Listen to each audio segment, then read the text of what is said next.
It's your girl Ro in the building, and I'm here to welcome you to my YouTube. Hey guys, and welcome back to my channel. Are you ready to make something fun, colorful, and delicious?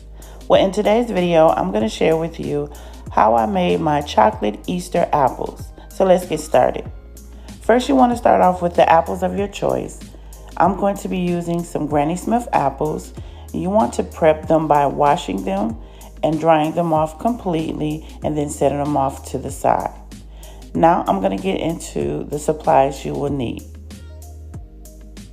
You're going to be using some pink, teal, yellow, and purple jimmies, some colorful sticks, and some apple sticks. I'm also going to be using some embossed cutters that is going to make the fondant decoration. These are nice cutters that will give you the hip hop and the happy Easter design. These I will leave all in the description box below, so make sure you check out the links there, which is located up under the video. Now I'm going to use a scraper. You're going to need some fondant, and these are the Diamond Dust colors that I'm going to be using for the sprinkle, and I'm going to be using some chocolate chameleon that is going to make these nice vibrant apples, and I'm using the color lavender, pink, teal, and yellow. Starting off with 2 cups of Merkin's Super White Candy Melts, I'm going to be applying 2 tablespoons of Paramount Crystals to help with the melting process. Then I'm going to place in the microwave for 30-second intervals or until my chocolate is completely melted. Now, once you have gone through the melting process, you may have to put it back in the microwave for 10 to 15 seconds until your chocolate is completely melted. Now let's apply our apple sticks. I'm using a 6.5 by 5.0 apple stick. This will allow your paper straws to fit over your sticks. Now I'm doing a different technique with these apples. I'm inserting the stick and straw with the apples upside down, but I'll get into this later on in the video. So let's start our fondant pieces.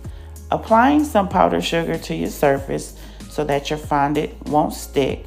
I'm going to also be applying some CMC powder to help firm up my fondant to cut out my fondant pieces.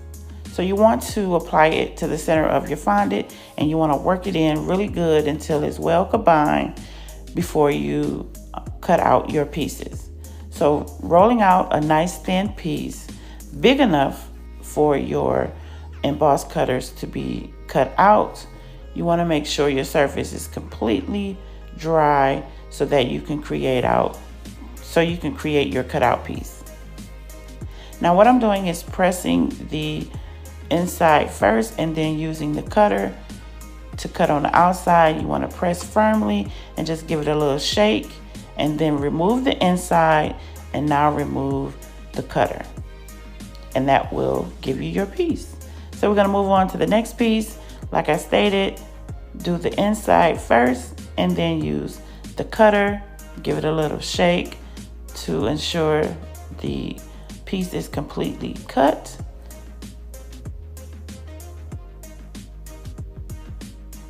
And once you have done that, then you can remove the extra piece of fondant and then place your cutouts over to the side. Now you can prep these a week or even 2 weeks ahead of time so that you can get out all your pieces and placing them to the side ready to be assembled to your apples. Now once you have created all your desired pieces, leave them out to air dry. Do not place them in an airtight container. Just leave them out to dry and they will become nice and firm, and then you're ready to finish your decorations. So I'm applying the Diamond Dust in the color of violet, and you want to completely cover the entire piece. Now I'm creating this particular design to create like a dust look effect, but I'm covering the complete piece so that the diamond dust can fit into the grooves of the design. So as you see, I'm just flipping it over to get off the extra dust, and this creates this particular look. Now you want to do that for all your pieces and all the colors that you will be using. All the extra dust you just brush off and apply it back into your container. Now this is the color fuchsia, and I'm applying the same way, and as you see, they come out nice and pretty. This is in the color teal, and I'm dusting off all the extra dust and applying it back into the container. You do not want to waste any of this dust. Now once your pieces is all decorated, just set them over to the side, waiting for them to be assembled. Now let's make our color chocolate. Now I'm adding in small generous amounts of the chocolate chameleon in the color pink. Once you have applied the color to your chocolate or candy melts, you want to mix until it's well incorporated before you start the dipping process.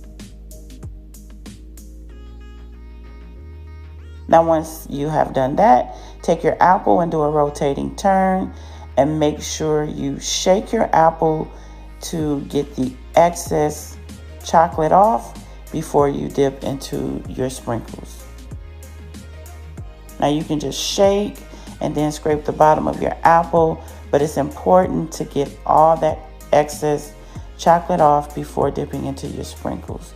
Taking your sprinkles, adding your apple in as you see, and then doing a rotating turn and applying sprinkles. And you want to do this twice so you can assure that the apple is completely covered and there's no spaces into your or around your apple.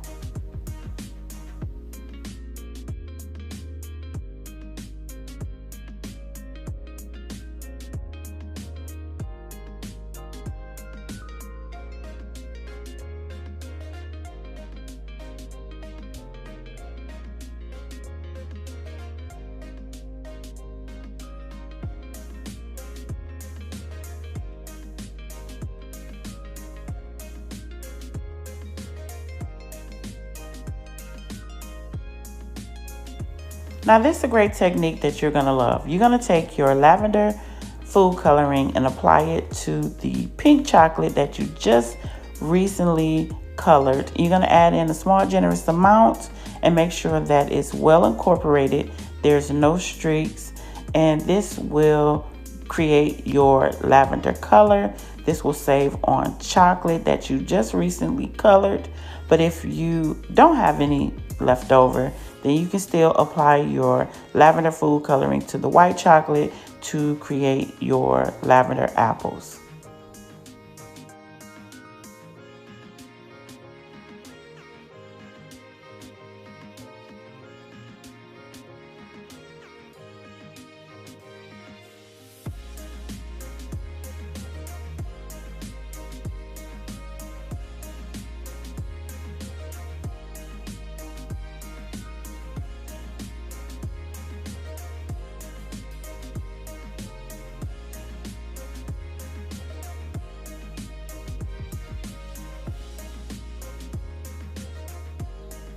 Now I'm going to be using the chocolate chameleon in the color yellow. So I'm adding in a small generous amount, making sure it is completely combined.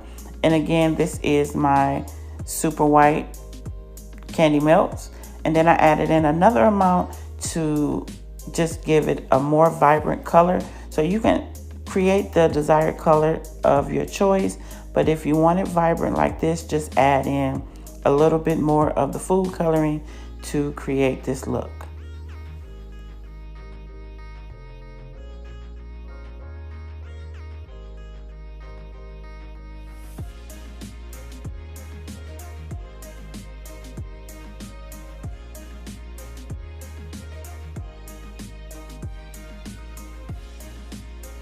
Now moving on to the next color is teal.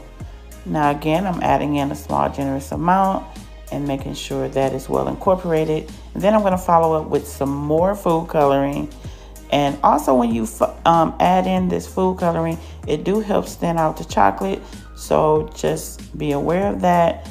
And then we're going to dip, and then dip our apple into our sprinkles.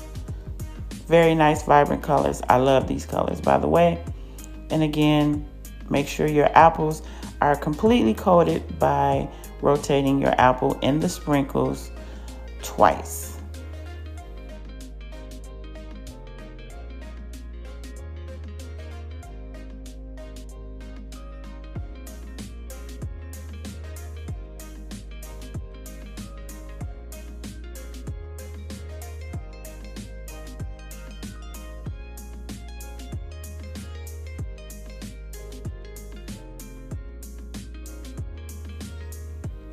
So here we have our fully covered, coated, colorful, vibrant chocolate apples. These are so amazing. These were so fun to make. Very vibrant and colorful, great for Easter. I know you guys are going to enjoy it as much as I did. So now it's time to apply our fondant pieces to the apple.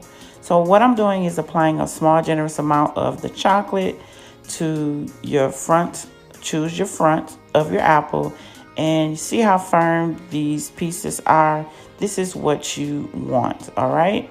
So make sure that you apply the amount to the center and then apply your piece, holding it for a minute so that it can adhere to your apple, and then you have your apple design. Now, the reason why I inserted the sticks and straws to the bottom of the apple is to give it a more even and balanced look for these apples. Now, for the gold, I used the 10K Diamond Dust. I will leave all the links in the description box below this video. And here we have our fun, delicious, and vibrant, colorful chocolate Easter apples. I hope you all have enjoyed this video as much as I have creating it for you. Don't forget to like, comment, and subscribe, and I'll see you all in the next video.